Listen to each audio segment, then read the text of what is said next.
Good afternoon everyone. तो हमारा आज का टॉपिक है हेट्रोसिस। स्टार्ट करूं? स्टार्ट करें क्लास?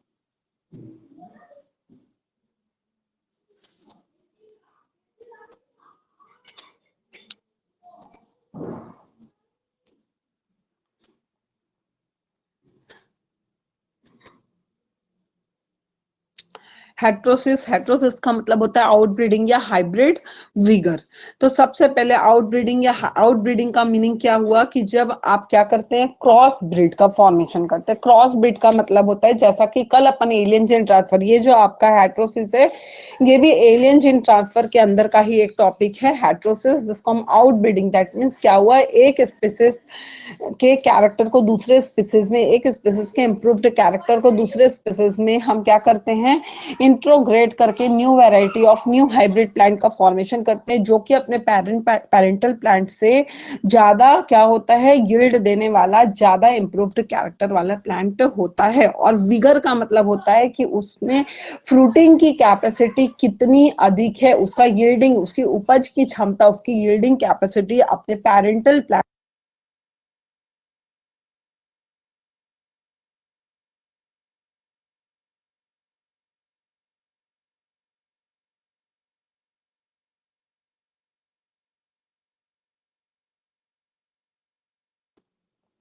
क्लियर हुआ? माइक ऑन करके यस या नो बोल देना। कोई क्वेश्चन रहेगा तो चैट बॉक्स में डाल देना। जो मैं बता रही हूँ वो क्लियर हुआ आपको? हेट्रोसिस का मीनिंग? और हाँ,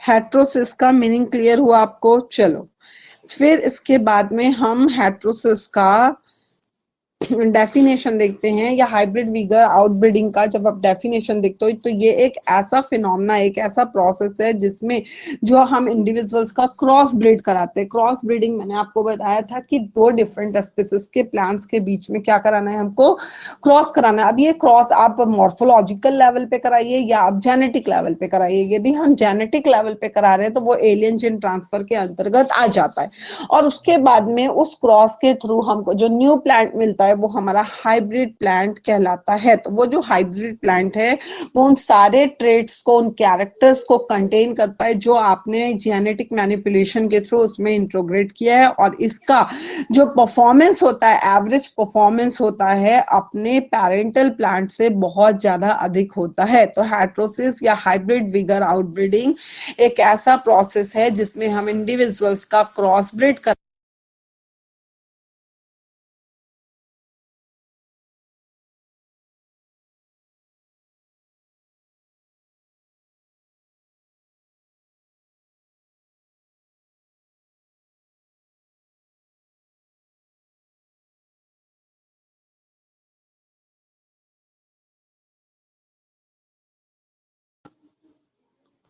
डेफिनेशन क्लियर हुआ हेट्रोसिस का?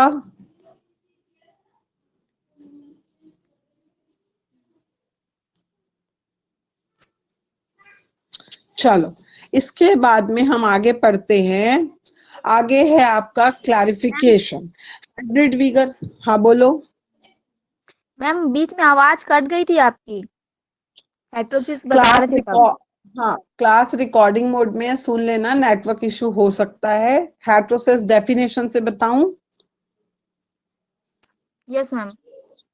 हम्म, हेट्रोसिस या हाइब्रिड विगर आउटब्रीडिंग को हम किस तरीके से डिफाइन करते हैं? तो डिफाइन इस तरीके से करेंगे कि हेट्रोसिस या हाइब्रिड विगर आउटब्रीडिंग एक ऐसा फिनोमेना है जिसमें हम स्पीसीज का क्रॉस ब्रीड, इंडिविजुअल्स का क्रॉस ब्रीड तैयार करते हैं, मतलब कि दो डिफरेंट स्पीसीज के प्लांट्स में से जिसका कैरेक्टर ज्यादा इम्प्रूव्ड है, फर्स्ट में हम उसके कैरेक्टर को इंट्रोग्रेट करते हैं, एंड इंट्रोग्रेट करके जो हमें हाइब्रिड प्लांट मिलता है, उस वो हाइब्रिड प्लांट हमारे जेनेटिक मैनिपुलेशन के थ्रू जो भी कैरेक्टर या जो भी जीन्स हमने इंट्रोग्रेट किए हैं वो उन सारे ट्रेड्स को एंड कैरेक्टर्स को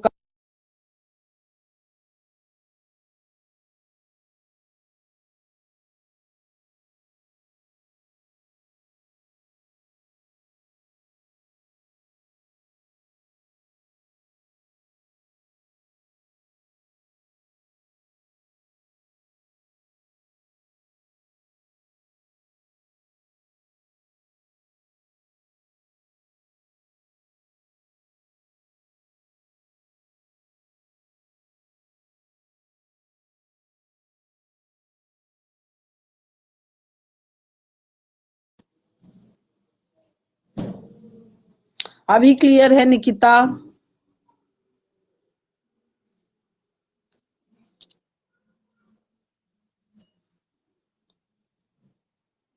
मेरी वॉइस आ रही है तुम लोगों को? निकिता क्लियर है अभी? हाँ यस मैम, चलो। आप बता रहे हैं क्रॉस वाला, वहीं तक बस आवाज आई, उसके बाद फिर कट गई थी। तो रिकॉर्डिंग है मैम, तो सेंड कर दीजिएगा। हम्म। हम्म। इसके बाद में हम क्लैरिफिकेशन देखते हैं हेटेरोसिस एंड हाइब्रिड वीगर का। तो हाइब्रिड वीगर को सल के अकॉर्डिंगली इस तरीके से डिफाइन किया गया कि हाइब्रिड्स के जो सारे सुपीरियर कैरेक्टर्स होते हैं और जो सुपीरियर कैरेक्टर्स हाइब्रिड में डेवलप होते हैं उसी को हाइब्रिड वीगर कहा गया।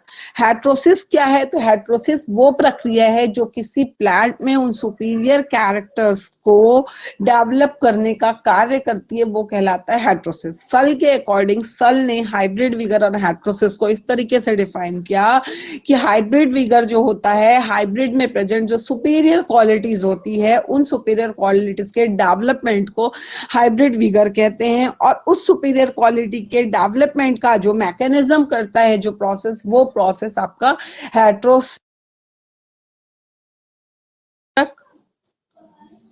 क्लैरिफिकेशन क्लियर हुआ?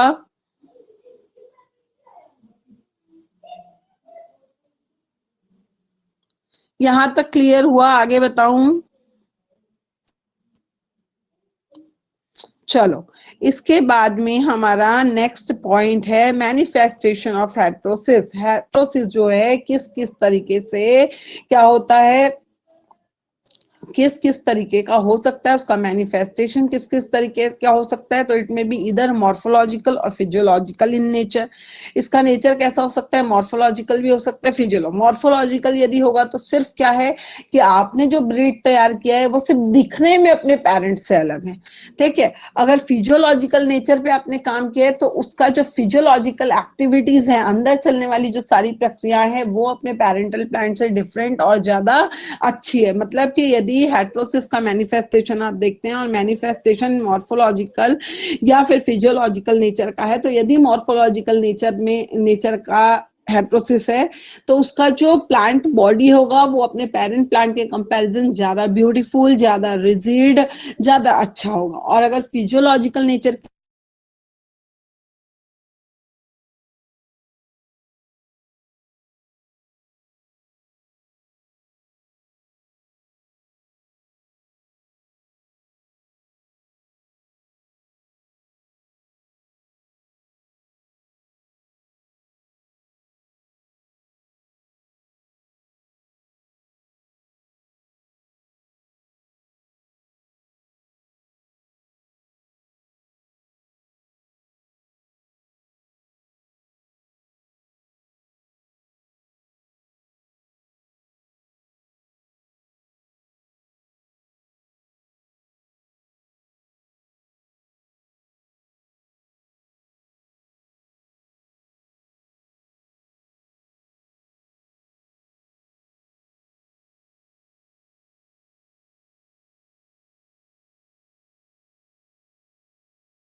यहां तक क्लियर हुआ?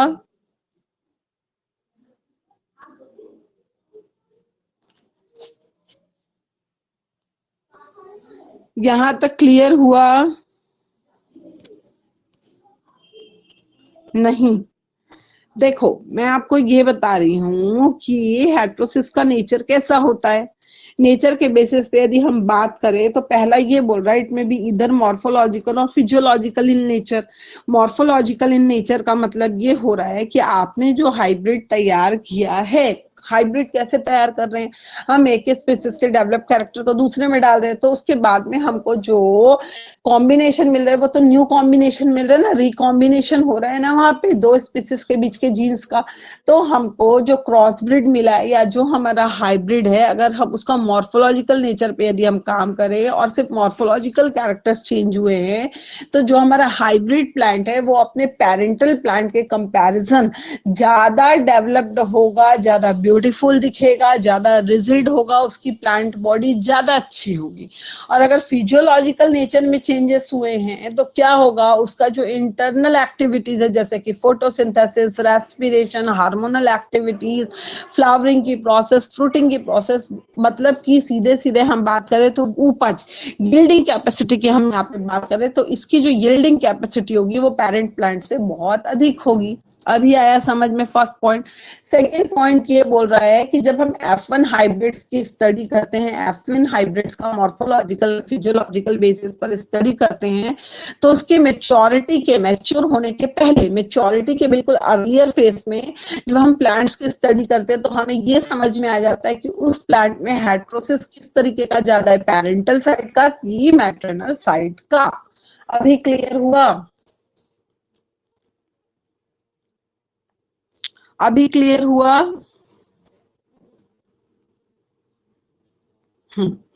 चलो इसके बाद में हम नेक्स्ट पॉइंट देखते हैं, genetical basis of heterosis. Heterosis का जब हम जेनेटिकल बेसिस देखते हैं तो ये टू हाइपोथेसिस पे वर्क करता है। पहला है आपका dominance hypothesis of heterosis and second है over dominance hypothesis of heterosis. Over dominance जो होता है उसे सुपर डोमिनेंस या सुपर हेट्रोसिस भी कहा जाता है।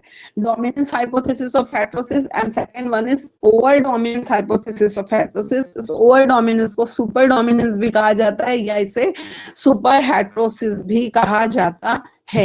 आगे एक्सप्लेन करूं थ्योरी? क्लियर हुआ यहां तक? चलो इसके बाद में हमारा नेक्स्ट पॉइंट जो है डोमिनेंस हाइपोथेसिस ऑफ हेट्रोसिस की हम बात करेंगे। डोमिनेंस आपको बोलने से समझ में आ रहा है, मतलब कि प्रभावी, यानी ये अपने कैरेक्टर्स को क्या करेगा, एक्सप्रेस करेगा। तो डोमिनेंस हाइपोथेसिस ऑफ हेट्रोसिस में हम ये बताते हैं कि जो हमारे क्रॉस ब्रीड या हाइब्रिड विगर का फॉर्मेशन आउटब्रीडिंग या हेट्रोसिस की प्रोसेस के थ्रू होता है, ये जो हाइब्रिड होते हैं इनका साइज जो होता है अपने पेरेंटल प्लांट से बहुत अधिक होता है। इनके जो ग्रोथ जीन्स होते हैं, उन ग्रोथ जीन्स का जो कॉम्बिनेशन होता है वो बहुत ज्यादा फेवरेबल होता है, अनुकूल होता है इनके ग्रोथ के लिए। और इसके थ्रू जो हमको नेक्स्ट जनरेशन मिलती है वो इनब्रिड रेसेस होते हैं। इनब्रिड रेसेस का मतलब ये होता है कि आपने जो प्लांट्स के बीच में क्रॉस कराया उनके कैरेक्टर्स प्लस कॉम्बिनेशन के बाद में बने जो हमारे आउटब्रिड्स हैं या हाइब्रिड्स हैं उनके कैरेक्टर्स, दोनों के कैरेक्टर्स हमको इसमें डोमिनेट फॉर्म से प्रभावी रूप से दिखाई देते हैं। या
क्लियर हुआ यहां तक?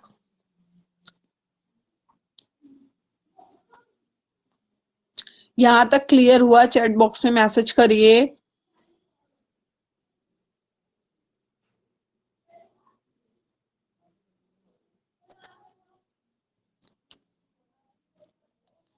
चैट बॉक्स में मैसेज करिए यहां तक क्लियर हुआ? वॉइस नहीं आ रहा था मैडम, कहाँ से बताना है? जितेश्वरी कहाँ से बताना है? क्लास रिकॉर्डिंग मोड पे है, नेटवर्क इशू हो सकता है। जितेश्वरी कहाँ से बताना है, चैट बॉक्स में मैसेज करो।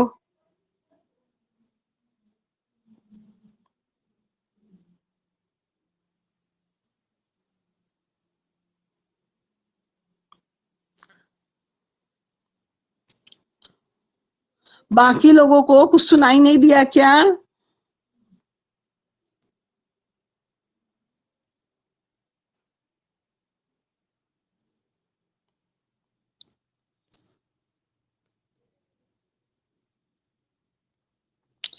Dominance hypothesis of heterosis, dominance hypothesis of heterosis में ये बताया गया कि जो हमारे हाइब्रिड प्लांट्स होते हैं या हमारे हाइब्रिड विगर जो कि हमको आउटब्रीडिंग के थ्रू मिलते हैं, उनका जो कैरेक्टर होता है मॉर्फोलॉजिकल एंड फिजियोलॉजिकल कैरेक्टर जो होता है वो अपने पेरेंट प्लांट से ज्यादा इम्प्रूव्ड होता है। जैसे कि उसकी साइज जो है अपने पेरेंट प्लांट से ज्यादा बेटर होती है, उसका जो यील्डिंग कैपेसिटी होता है वो ज्यादा बेटर होता है। और उसके बाद में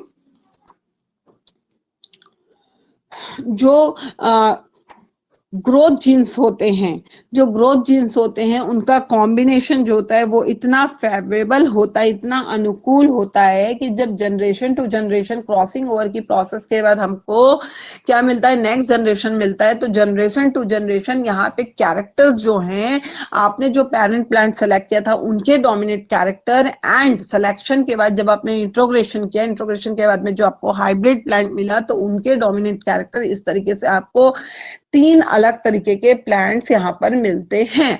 तो हाइब्रिड विगर को आप एक दूसरे सेंस में इस तरीके से एक्सप्लेन कर सकते हैं कि ये रिजल्ट होता है, किसका रिजल्ट होता है, जितने भी डोमिनेंट एलिल्स या जीन्स होते हैं पेरेंटल प्लांट्स में उनके एक्शन एंड इंटरैक्शन का रिजल्ट होता है, जिसके कारण हमको एक सुपीरियर प्लांट प्राप्त होता है। इसे हम हाइब्रिड विगर कहते हैं।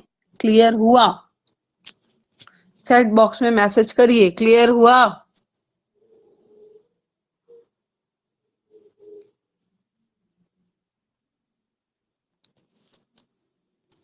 चलो इसके बाद में next point, over dominance hypothesis of heterosis. जैसा कि मैंने आपको बताया, ओवर डोमिनेंस को हम सुपर डोमिनेंस या फिर इस तरह के हेट्रोसिस को हम सुपर हेट्रोसिस भी कह सकते हैं। इस तरह के डोमिनेंस में क्या होता है, जो भी गैमेट्स बनते हैं, ठीक है, अभी मैंने आपको डोमिनेंस लॉ में ये बताया कि जब हम जनरेशन टू जनरेशन कैरेक्टर का एस्टिमेशन करते हैं तो हमको क्या दिखाई देता है कि हमारे पेरेंट प्लांट्स के डोमिनेट कैरेक्टर प्लस हमारे हाइब्रिड के डोमिनेट कैरेक्टर हमको कंटिन्यूसली दिखाई दे रहे हैं। तो क्या होगा, जब अलग अलग तरह के प्लांट्स बनते हैं तो जो गैमेट्स बनते हैं, गैमेट्स का नेचर भी डिफरेंट होगा और वो गैमेट्स भी अलग अलग तरीके के जीन्स को कंटेन करेंगे। तो इसमें क्या होता है, सुपर डोमिनेंस में जितने भी तरह के गैमेट्स बनते हैं वो सारे गैमेट्स यूनाइट हो जाते हैं और यूनाइट होके हमें एक न्यू टाइप ऑफ प्लांट्स मिलता है जो कि अपने पेरेंटल प्लांट से ज्यादा, पेरेंटल प्लांट से कैरेक्टर में ज्यादा एडवांस होता है। और इसकी जो डाइवर्सिटी, यहाँ पे हमको काफी सारी डाइवर्सिटी देखने को मिलेगी। देखो, अगर आपने हाइब्रिड प्लांट बनाया है, हाइब्रिड प्लांट में जब F1 जनरेशन आप बना रहे हैं तो F1 जनरेशन में मेंडलिज्म के अकॉर्डिंगली हम ये देखेंगे कि सिर्फ डोमिनेट कैरेक्टर वाले प्लांट बने और वो डोमिनेट कैरेक्टर किसके पास है, उस हाइब्रिड प्लांट के पास में। बाकी के सारे जो कैरेक्टर्स थे वो क्या हो गए, सप्रेस्ड हो गए। लेकिन F2 जनरेशन में जो कैरेक्टर F1 में सप्रेस हुए थे F2 में वही अपने आप को एक्सप्रेस करेंगे। तो F2 में फिर आपको डाइवर्सिटी कैसी मिलेगी, ज्यादा मिलेगी प्लांट्स के बीच में। अपन पढ़ते हैं ना मेंडलिज्म में कि हमको F1 जनरेशन में 1:2:1 का रेशियो मिलता है, जबकि F2 जनरेशन में हमको 9:3:3:1 का रेशियो मिलता है। मतलब वहां पे आपको 4 तरीके के प्लांट्स मिल रहे हैं, जबकि F1 जनरेशन में आपको 3 तरीके के प्लांट्स मिल रहे हैं। 3 में से 2 तो एक ही जैसे 1:1 वाले और 2% जो आपका है वो है हाइब्रिड प्लांट। और वहां पे क्या हो रहा है, 9:3:3:1 मिल रहा है, 4 आपको डिफरेंट। समझ में आ रहा है? जब आप जनरेशन टू जनरेशन स्टडी करते जाएंगे तो आपको क्या मिलता जाएगा, प्लांट की वास्ट डाइवर्सिटी मिलती जाएगी, जिसमें प्लांट्स अलग अलग कैरेक्टर्स को कंटेन करने वाले अलग अलग डोमिनेट प्लांट्स होंगे। मतलब वहां पे डोमिनेंस का जो लेवल है वो बहुत ज्यादा अधिक होगा, इसीलिए इसे ओवर डोमिनेंस या सुपर डोमिनेंस कहा जाता है। और इस तरह की हेट्रोसिस को सुपर हेट्रोसिस कहते हैं। आया समझ में आपको? आया समझ में?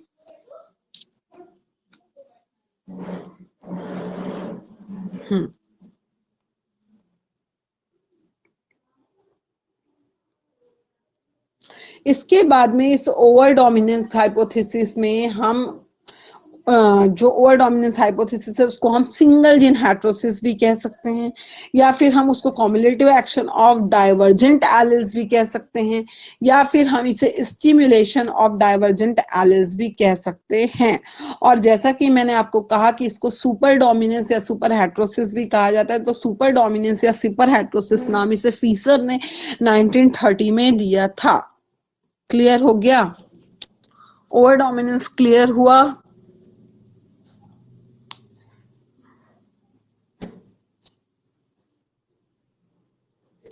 क्लियर हुआ यहां तक?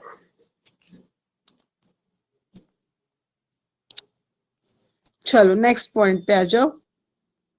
अब हम बात करेंगे टाइप्स ऑफ हेटेरोसिस की। तीन मेन टाइप होते हैं हेटेरोसिस के। पहला होता है इंडिविजुअल हेटेरोसिस। इंडिविजुअल हेटेरोसिस में क्या हुआ, जनरेशन टू जनरेशन जब क्रॉस होता जाता है, क्रॉसिंग के बाद में हमको जो प्लांट्स मिलते हैं, जैसा कि मैंने आपको बताया, हमको बहुत ज्यादा डाइवर्सिफाइड प्लांट्स मिलते हैं और हर प्लांट्स में अपना अपना एक एक एडवांस कैरेक्टर होता है, एक एक डोमिनेंट कैरेक्टर होता है, तो ये कहलाता है आपका इंडिविजुअल हेटेरोसिस।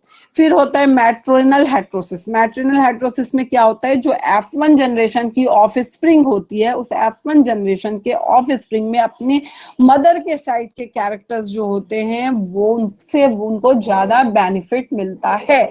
फिर होता है आपका थर्ड पैट्रेनल हेटेरोसिस, जिसमें जो F1 जनरेशन की ऑफ स्प्रिंग होता है उसमें अपने फादर के साइड का जो कैरेक्टर होता है या हेटेरोसिस होता है उनको उससे ज्यादा बेनिफिट मिलता है। आ गया समझ में? तीन मेन टाइप है हेटेरोसिस के। फर्स्ट है इंडिविजुअल हेटेरोसिस, जिसमें मैंने आपको बताया कि कंटिन्यूअसली जब क्रॉसिंग ओवर होता रहता है तो जनरेशन टू जनरेशन जब हम देखते हैं तो हमको एक वास्ट डाइवर्सिटी मिलती है प्लांट्स की, और वास्ट डाइवर्सिटी में प्रेजेंट जो प्लांट्स होते हैं हर प्लांट्स में अपना अपना एक एक डोमिनेट कैरेक्टर होता है, वो कहलाया आपका इंडिविजुअल हेटेरोसिस। फिर होता है मैट्रिनल हेटेरोसिस की F1 जनरेशन में बनने वाले जो ऑफ स्प्रिंग्स होते हैं उनमें उनके मैट्रिनल साइड के हेटेरोसिस का ज्यादा बेनिफिट उनको प्राप्त होता है। फिर है आपके पैरेंटल हेटेरोसिस, जिसमें जो F1 जनरेशन है उस F1 जनरेशन के ऑफ स्प्रिंग में अपने फादर के साइड के सुपेरियोरिटी कॉम्प्लेक्सेस जो भी होते हैं उसका बेनिफिट उसको ज्यादा मिलता है। ये तीन मेन टाइप है हेटेरोसिस के। क्लियर हुआ? क्लियर हुआ यहां तक?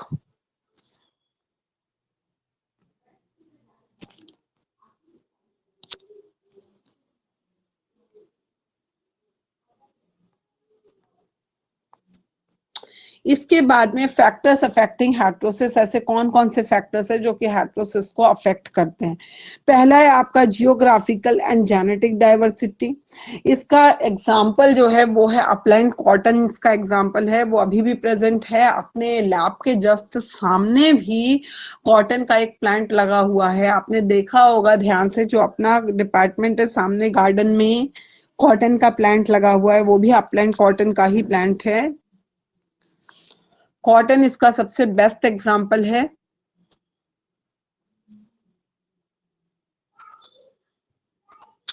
देखो क्या होता है, जियोग्राफिकल एंड जेनेटिक डाइवर्सिटी में ये बताया गया है कि जब आप क्रॉस ब्रीडिंग की प्रोसेस कराते हैं तो क्रॉस ब्रीडिंग की प्रोसेस में अगर आपने किसी दो स्पीसीज का सिलेक्शन किया है, ठीक है, जैसे कि मान लो हमने मैंगो की दो स्पीसीज ली है, ठीक है।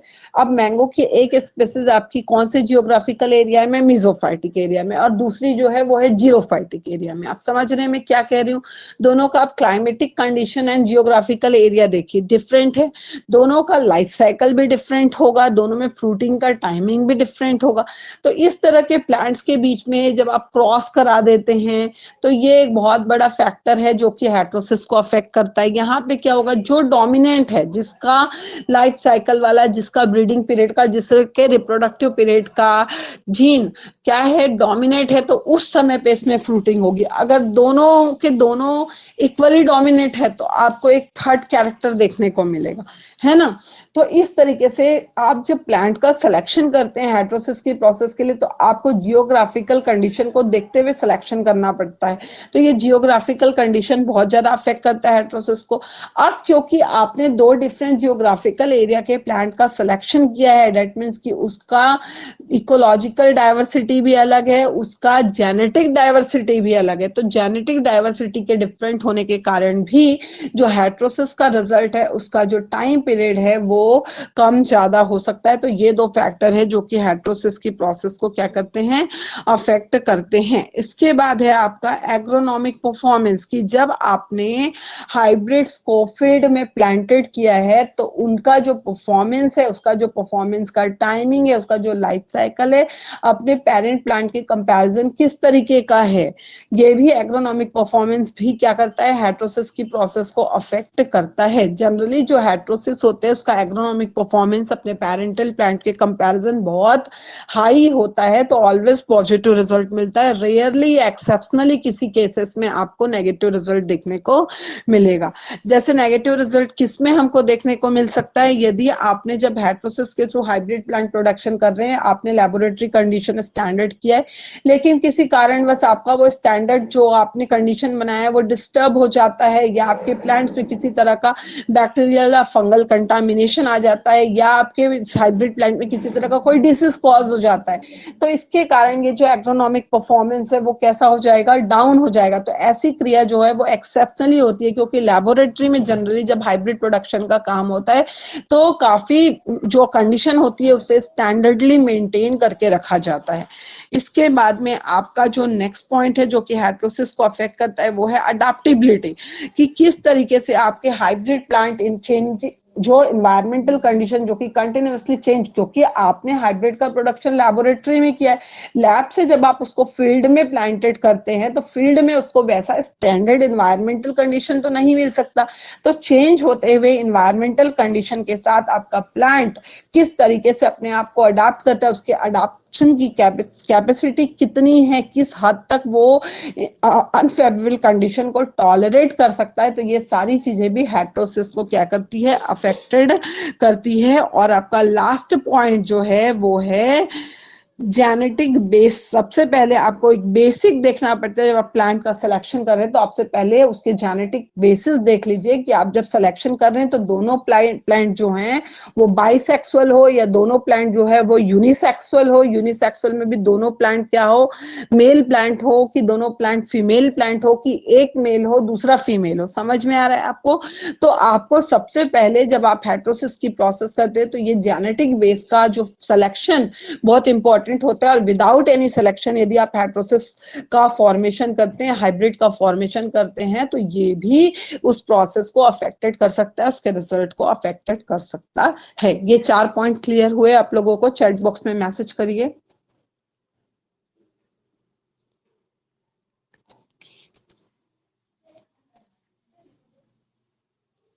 चैट बॉक्स में मैसेज करिए। चलो, इसके बाद लास्ट की इस हेटेरोसिस की प्रोसेस का महत्व क्या है, इसके क्या क्या एप्लीकेशन है। इसके थ्रू हम क्रॉप प्लांट्स का यील्ड एंड उसका न्यूट्रिटिव वैल्यू बढ़ा सकते हैं। इसके थ्रू हम उसके ग्रोथ रेट को बढ़ा सकते हैं। हेटेरोसिस की प्रोसेस के थ्रू आप क्या कर सकते हो, न्यू कॉम्बिनेशन और कलर, न्यू फ्रेग्रेंस के क्या कर सकते हो, प्लांट्स, फ्लावरिंग प्लांट्स का फॉर्मेशन कर सकते हो, जिसके थ्रू आप अपने बॉटेनिकल गार्डन को और ज्यादा ब्यूटीफुल एंड अट्रैक्टिव बना सकते हो। इसके बाद में जो नेक्स्ट है पॉइंट है, हेटेरोसिस की प्रोसेस के थ्रू हम pest resistant and disease resistant plant varieties का प्रोडक्शन कर सकते हैं। इसके अलावा हेटेरोसिस की प्रोसेस के थ्रू हम क्या कर सकते हैं, high wide range of tolerate plants का प्रोडक्शन कर सकते हैं, जो कि चेंज होते हुए इन्वायरमेंटल कंडीशंस को क्या कर सके, टॉलरेट कर सके। तो ये कुछ एप्लीकेशन है आपके हेटेरोसिस के। क्लियर हो गया, क्लियर हुआ।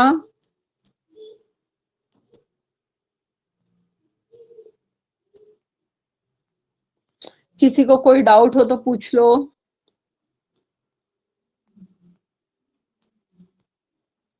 किसी को कोई डाउट है?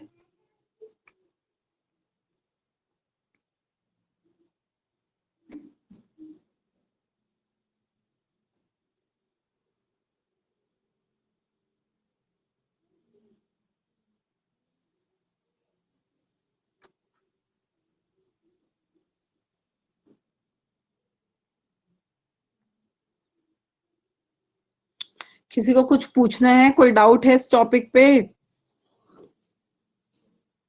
मैम, सुपर हम्म हेट्रोसिस आप बताए थे, उसका जब टाइप बता रहे थे, जो मैटरनल है ना मैम, मैटरनल टाइप, हम्म उसको ये ना। हम्म।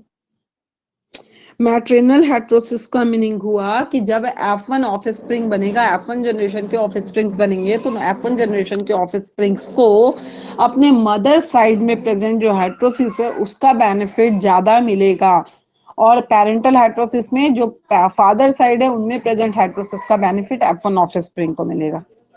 ठीक है। Yes ma'am. और कुछ पूछना है किसी को?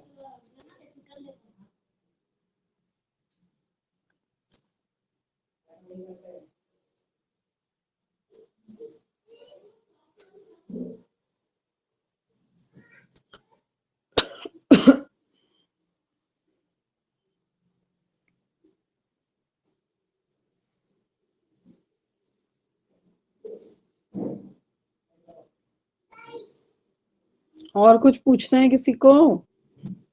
हाँ ना नहीं बोल सकते हो क्या तुम लोग, या चैट बॉक्स में मैसेज नहीं कर सकते यस नो?